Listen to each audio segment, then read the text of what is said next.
Alright, so this is part of my life. But drawn because I can draw now. Okay, so I'm going to say part of my life because I don't not want to share my whole life. So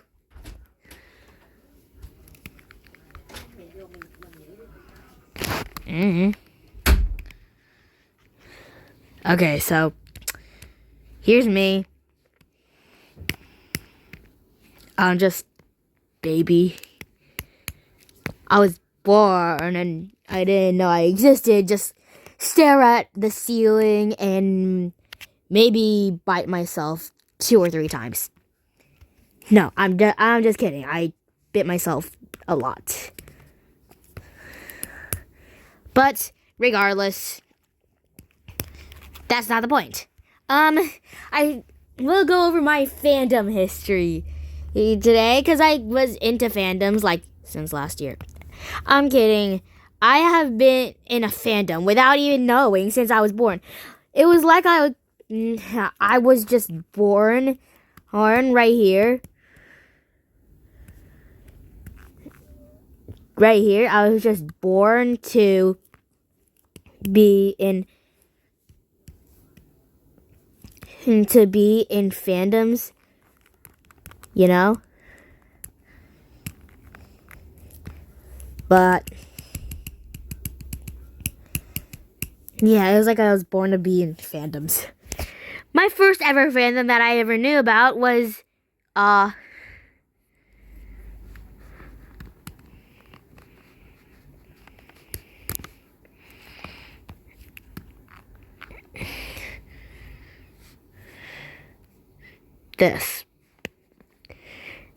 this stupid app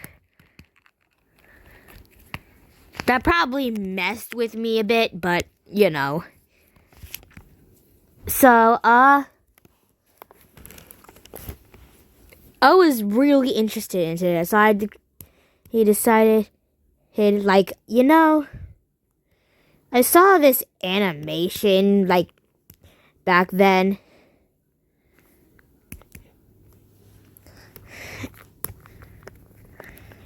And decided to make my own animations. And they were crappy as heck because, like, if you look back at Evelyn versus Minecraft,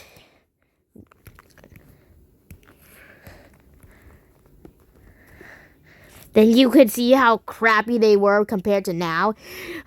Where, maybe you do this.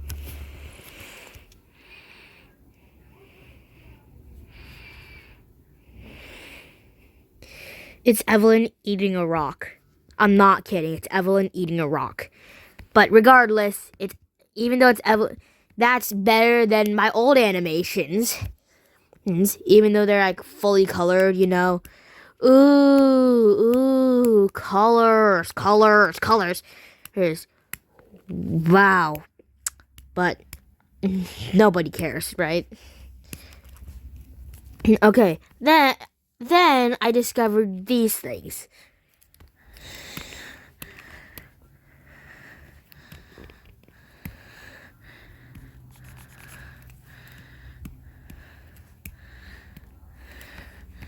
These little things, you know, like the sprunky things.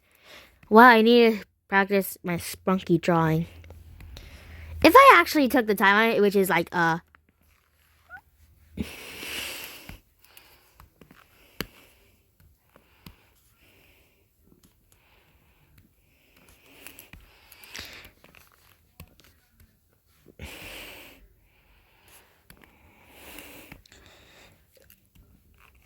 just draw a random sprunky character from the 1880s. But I don't know. That was sprunky, if you couldn't tell. Like, sprunky. Yay. The fandom's toxic, I gotta admit. Yeah, I absolutely looked at the fandom and was like, no. Like, literally. Like, this type of content that is censored for you. Just like, no, I am not looking at that. Again, I am no longer in the Sprunky fandom. I just thought, like, to myself, this is not suitable. And stuff. Then I moved on to my Octonauts era, which I will not draw because, you know, I can't draw animals like this. Is like, what? What is this? What is this? What is this? What is this? What is this?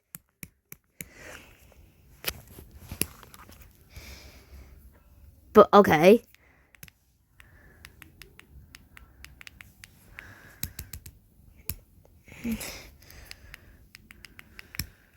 Okay,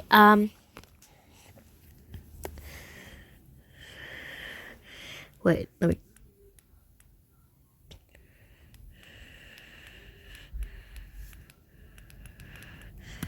Screw this. Okay. Then... Octonauts was interesting enough. I made gotcha vids and thought I actually nailed it. You know? Like, this is just like, yeah. This was before I made Iris, by the way. Iris did not exist. Yeah. Neither Iris nor Casey didn't exist. They both did not exist yet. They didn't exist. So you can, like, remove them from the picture. It was just Evelyn and Evelyn herself. Like, look at this girl.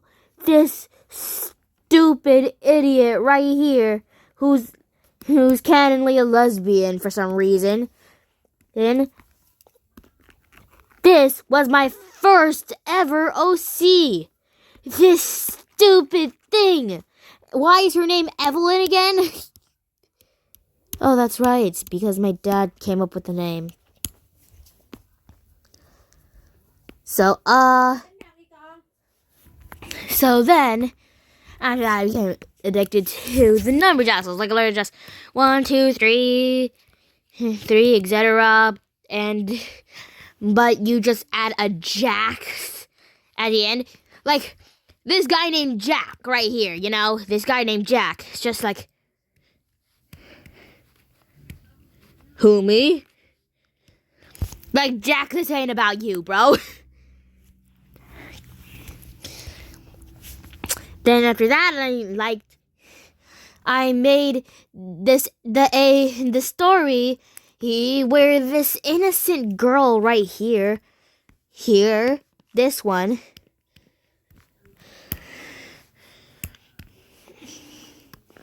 wait, no, that's not her. This girl right here gets attacked by a bunch of evil guys just trying to murder everybody. Just like, yeah, let's murder someone. That turns out to be our mother. And I'll drop lore on the story later on. But for now, I'm just sticking with music videos.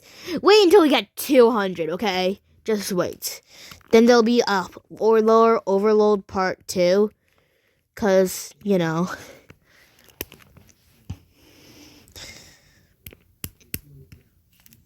So, yeah. Then you go over to... And then I found... Forsaken. The fandom's falling apart, though. I don't know if I'll be in this fandom for much longer. Maybe I'll just move on to work at a pizza place. Just for the enjoyment of Elliot. If you couldn't tell, I'm already obsessed with the character of Elliot. Elliot and stuff. Like, bro, just look right here. I have a picture of Elliot. I'm just like, yeah, he exists. Yeah, he exists. Yes, I personally favor him out of all the characters in Forsaken. And I like Paycheck, but shipping isn't really my thing. Like but you don't want, and I don't like shipping.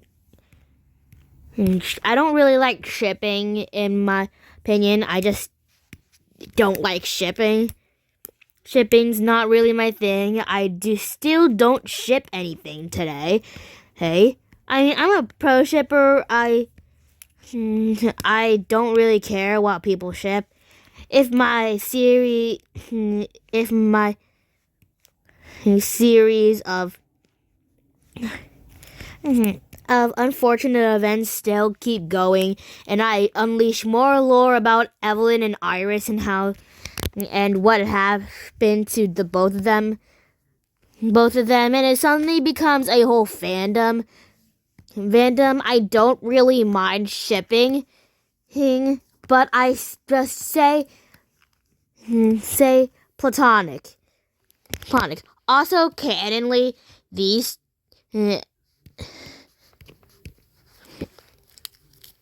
Evelyn and Iris are both based off of me. So technically, you'd say they're the same people.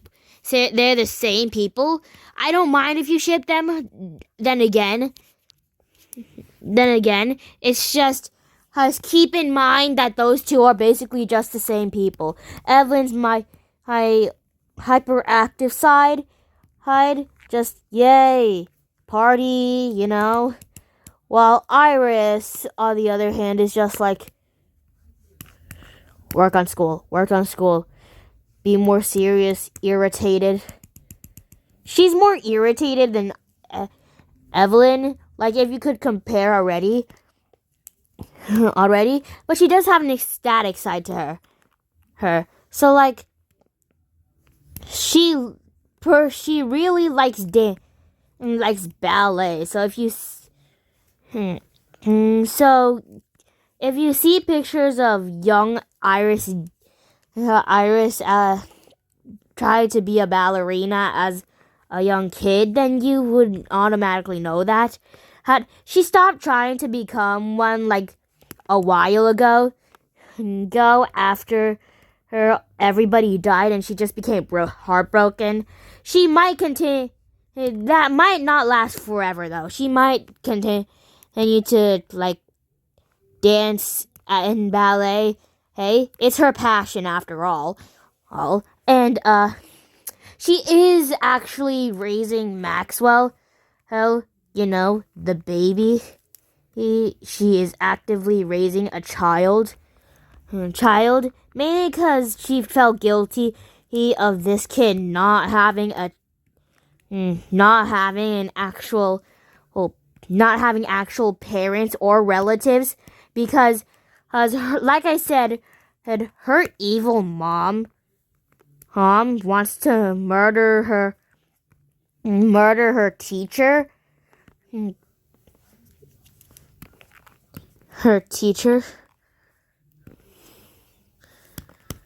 Her for like existing in this world.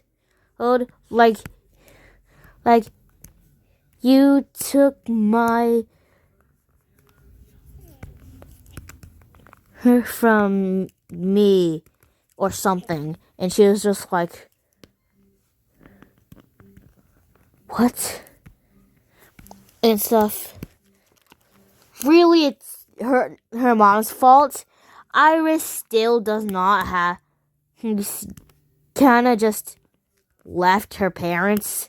She does not want to be involved with anybody who murders anyone, so she kind of just left and stuff. Her parents still don't appreciate that, and to this day, her mother's still actively looking for her. But her phone that tracks her has been like thrown away in the trash, so you can't really contact her. her mom had actually picked it out of the trash, and left it on display, inside the house, inside this house thing. Iris also eventually got a new phone and stuff. There's occasional times where her mom actually tries to reach out to her. It's like, I'm sorry, I'm sorry, I'm so sorry. We all know she's going to do it again if some other teacher goes and barges into her life. If Evelyn's story is like she can't feel pain, like there's no agonizing thing. There's no much agonizing thing. Like, even if she broke a bone, she's just like, I'm fine. Like, literally, I'm not kidding. Like she stubs her toe. She's like, I'm fine and stuff. Just normal. She doesn't really care. It's either she doesn't really care or she was born with it. But nobody can actually tell because she's so nonchalant about it and it doesn't act like a main character for having it.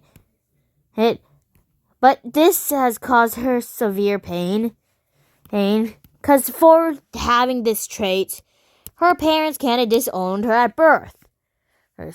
So she was left on the streets. He's just sitting there.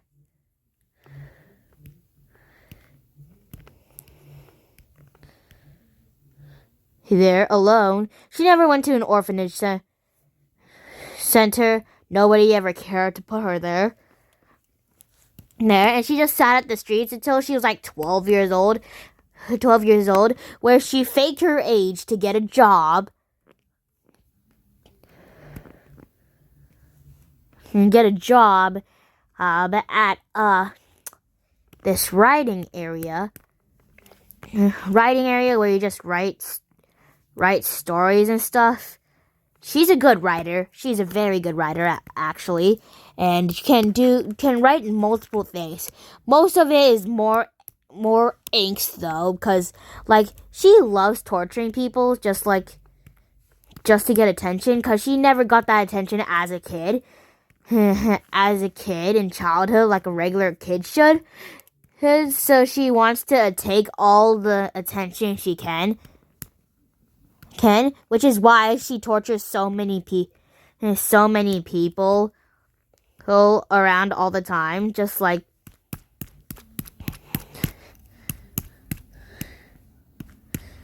in Weather Girl right here. She has her own story.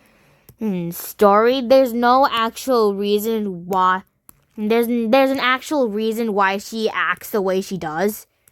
And it's just like, you know, you can feel bad for her. She's not exactly supposed to be seen as an antagonist in anyone's world, but she is. It's a traumatic. She had a traumatic backstory. She just refuses to share it, which is why people believe she's a bad person. And like, yeah, we get like they just believe that Evelyn right here is a bad person because she does so many things to her friends, like how she put Iris one time in Mesopotamia. Like, I don't know, like bajillion years ago. Oh, but she did send her back to Mesopotamia. Tamia once. She also got sent back to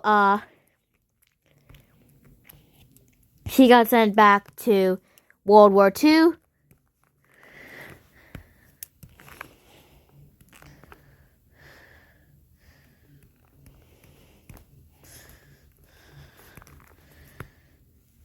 And yeah, she got sent back to the past multiple times. Always made it back. So, that's their backstories. Casey also has a backstory. Her hair is usually white, as you can tell, with these black things on her hair. This is all natural, but this is all natural, which makes her seem like it's a curse. Makes people see her as has a curse. Nobody wanted to hang out with her because of this white hair, and she got disowned because of it.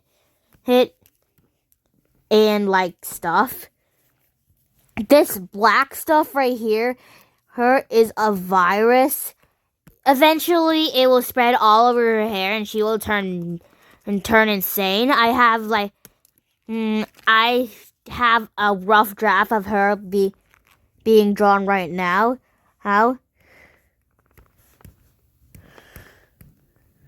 And just like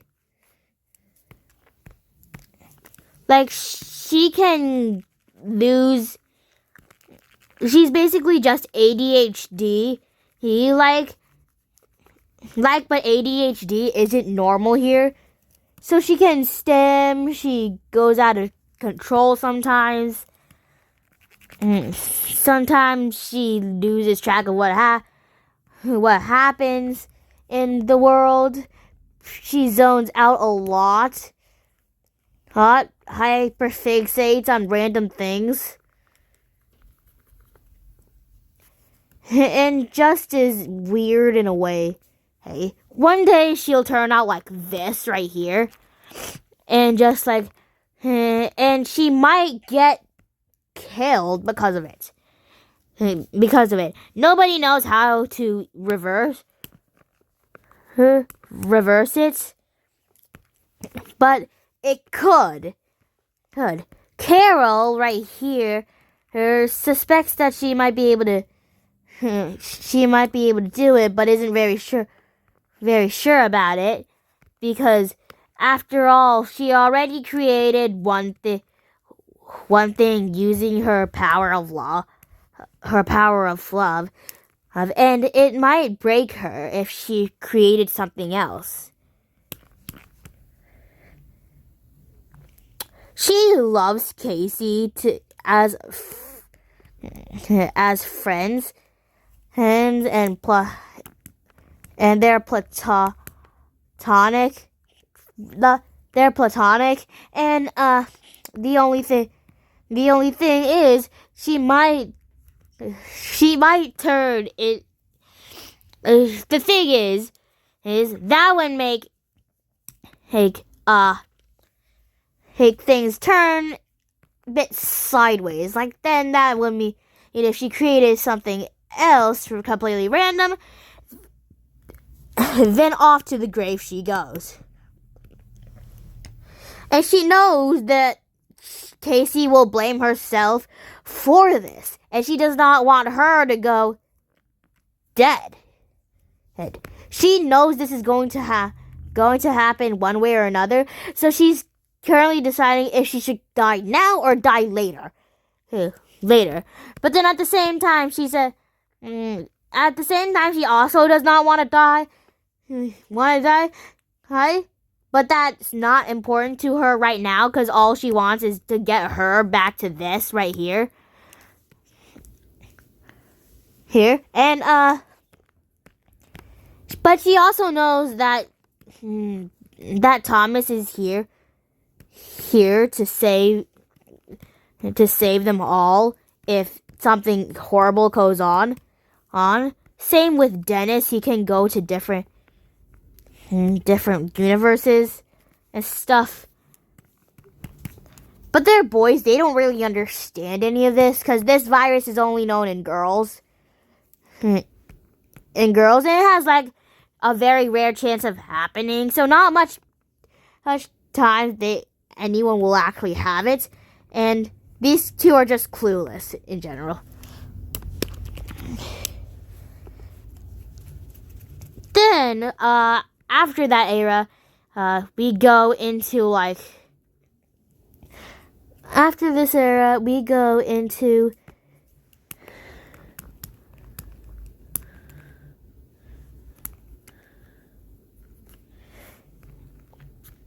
get a stack of 4am.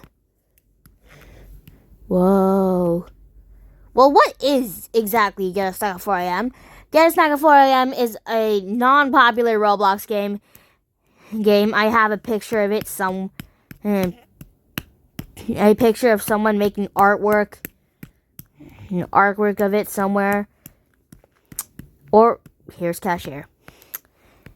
This Cashier, do you recognize him? Maybe you have seen those little photos that are like those little videos of this game called Cashier Time.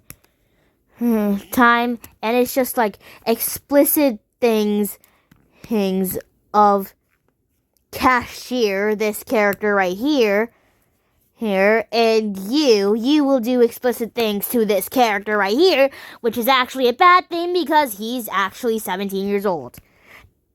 And it could also be a bad thing if you're a minor as well. Like maybe you could be 5 years old playing this game. And there's an obvious difference here, and a 5-year-old should not be on explicit games in the first place. Like, why are you even here?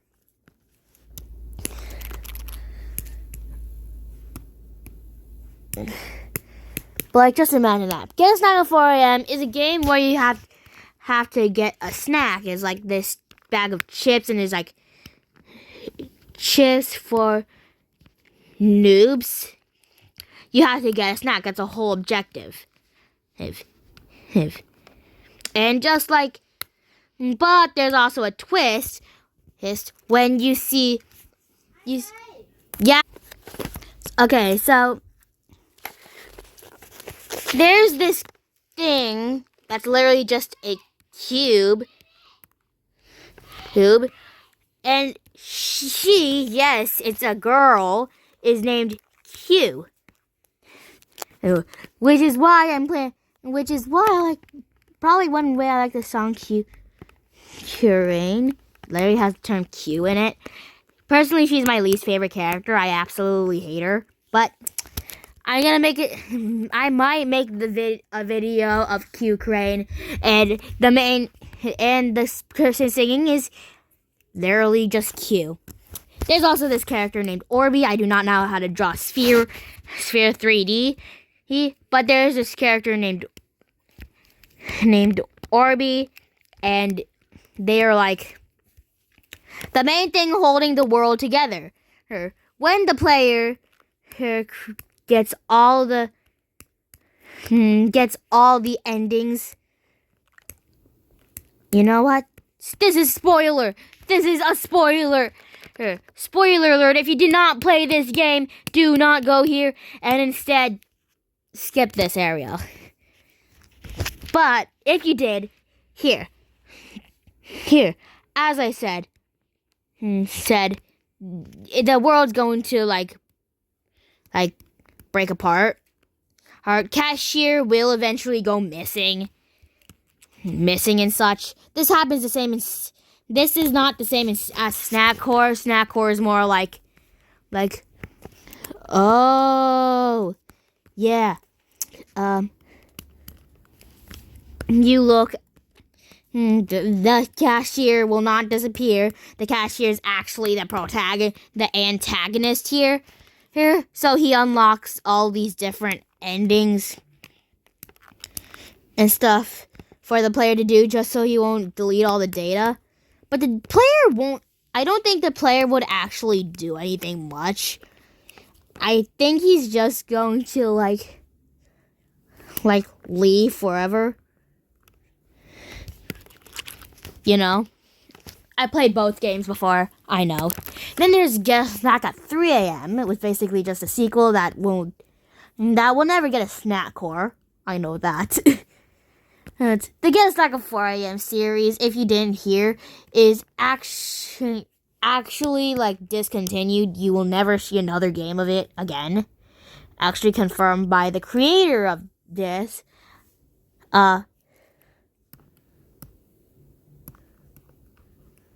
How do you pronounce that again? Personally, shout out to this person. This person, I absolutely love the game. I don't care if it was made a long time ago. It was a good game. There's a fan base for it. Not much videos of it, I swear. But I love the game so much. You don't know how much. Then there's also this time where I like Noob Squad.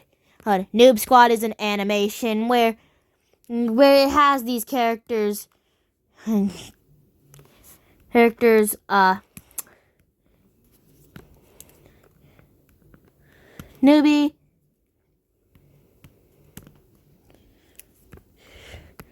Newbie, Guest, Acorn. I'm not gonna draw them again, because, like, I mean, think about it. If you really think about it, then my drawing skills are, like, horrible. It's just, like, that looks horrible in my opinion. But I'm not gonna draw them. Also, there's, like, hair pieces that I can't draw. Like, how do you draw Acorn's hair piece? And they also have the additional... Acorn and Bacon have the additional scarf and hat things. Things that I don't think I can draw on characters yet. I'm not that experienced on drawing. I literally just started drawing, like, I don't know. So, the series is, like, very pleasant. It's more like, hey, this is, like, just relaxing. You don't really need to worry about anything. Newbie is probably one of the most optimistic characters ever. He has basically the same personality as Casey. And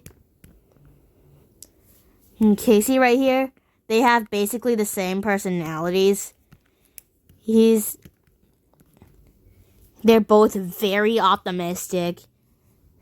Optimistic and such. It's just Casey has a parallel version of herself that turns very pessimistic and just like, girl, I hate everything type of thing. She just hates everything, I guess. Then you would, and there's also some angst in there. Her, like how Gus gets thrown out of a moving car. Like, oof, no one should have actually experienced that and stuff. And the worst part is that he got thrown out by his parents, the people that are supposed to care about him. Which is why he actually lost his vocal cords.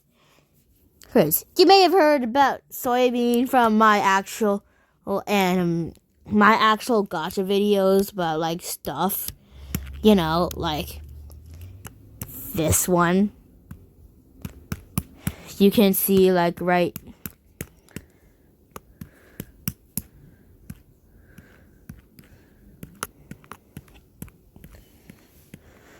This one right here.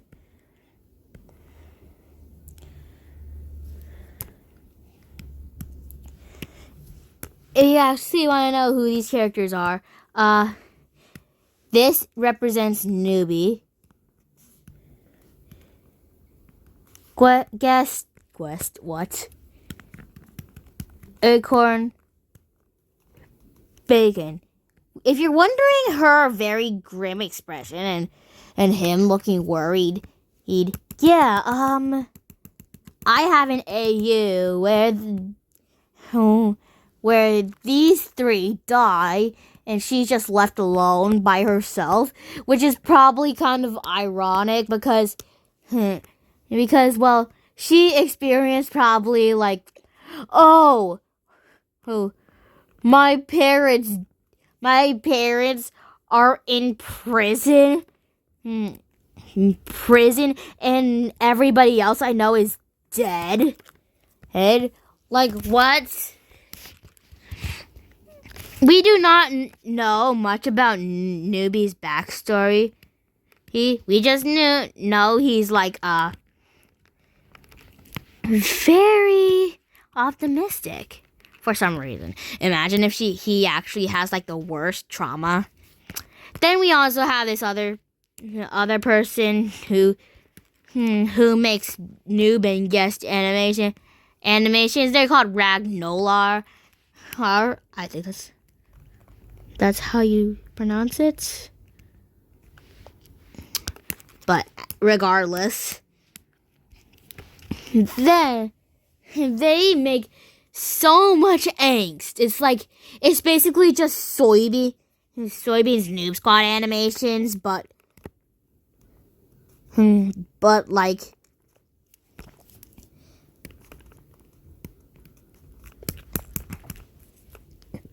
almost all their videos are so sad in one way or another.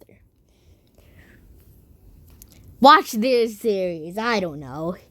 Oh, I didn't finish watching the series personally. But it's a very good plot, and I suggest watching it. How I first found out about Soybean and Ragnolar is actually from Forsaken. I'm so sorry. But so I was scrolling through TikTok. Cause yeah, I'm addicted and stuff. Okay, so I went on, and there was this thing that said,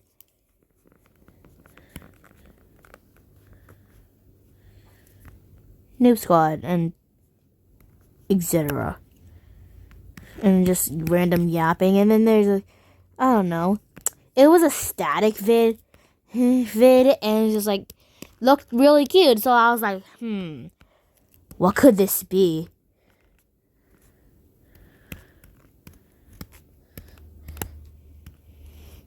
So I did the most logical thing and looked it up on YouTube. Then found a playlist of Noob Squad, and then there's a Soybean account, and I was like,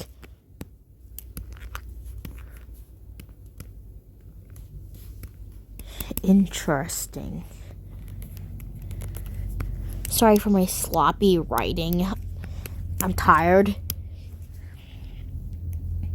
So then I started watching Soybean fan animations, and I found this Help Me Aaron thing. It's from Ragnolar, and it's just Noob running away from Bacon. In this world, Bacon and Acorn are siblings. Bacon is a bully. He likes to bully Noob, and he tried to kill him once, but Guest saved him, which cost him his life. Then Guest exploited in order to be basically back to life, I would say, because he's scared of death. He does not want to be dead. They're also scared from being away from each other. Don't ask why I'm coloring this. I just like to color like that and stuff. But yeah, that's it. I'm tired. Jeez.